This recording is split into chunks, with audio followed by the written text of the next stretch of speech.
Time ay mahalaga sa buhay at kamatayan ng pasyenteng may sakit sa puso, 4 na minuto lang. Paglampas nito, magsisimula ang pinsala sa utak at bababa ang tsansa na mabuhay. Pero gamit ang 2 kamay, pwede kayong magligtas ng buhay.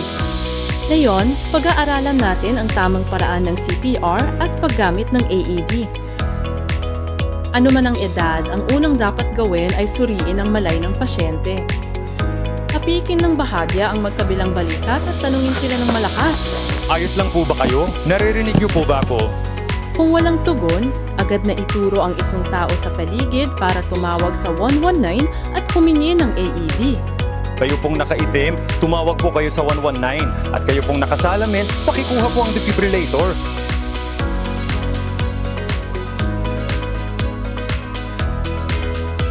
Kung hindi humihinga o hindi normal ang paghinga, simulan agad ang chest compression. Una, hanapin ang buto sa gitna ng dibdib. Pagkatapos, hatiin ito sa 2 at hatiin muli ang ibabang bahagi. Ito ang tamang pwesto para sa compression. Ipatong ang ibabang bahagi ng magkakross na palad at ituwid ang mga braso ng patayo sa katawan ng pasyente. Gamitin ang bigat ng katawan para madiin ang dibdib ng may lalim na 5 cm ng mabilis at malakas. Ang bilis ay dapat 100 hanggang 120 kada minuto. Pagkatapos ng bawat diin, hayaang bumalik ang dibdib sa dati nitong posisyon.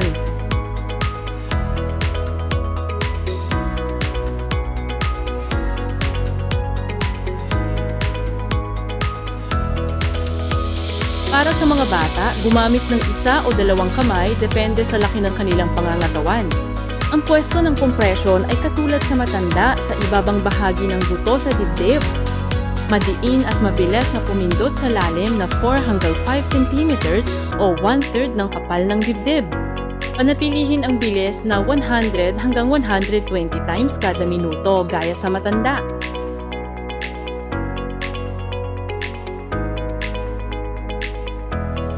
Para sa mga sanggol na wala pang 1 taon, mga daliri ang dapat gamitin sa halip na palad.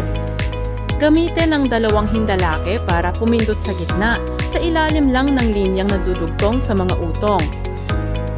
Pumindot ng may lalim na 4 cm o halos 1/3 ng kapal ng dibdib. Dahil maliit at mahina ang buto ng sanggol, mahalagang kontrolin ang lakas at panatilihin ang tamang lalim at bilis. Kapag gumating na ang AED habang nagsi-CPR, buksan agad ang power na to nang walang pag-aalinlangan. Sundin lamang ang mga tagubilin na maririnig mula sa makina. Nasa adult mode.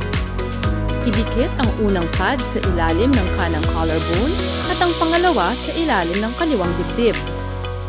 Huwag magpanik dahil may mga guhit sa mga pad na nagpapakita kung saan ang tamang pwesto.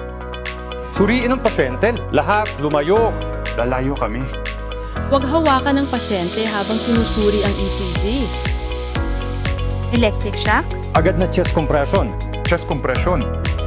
Lumayo sa pasyente. Bibigyan ng shock ang pasyente. Lahat, lumayo. Lalayo kami. Pagkatapos ng shock, simulan agad muli ang chest compression. Electric shock. Agad na chest compression. Chest compression.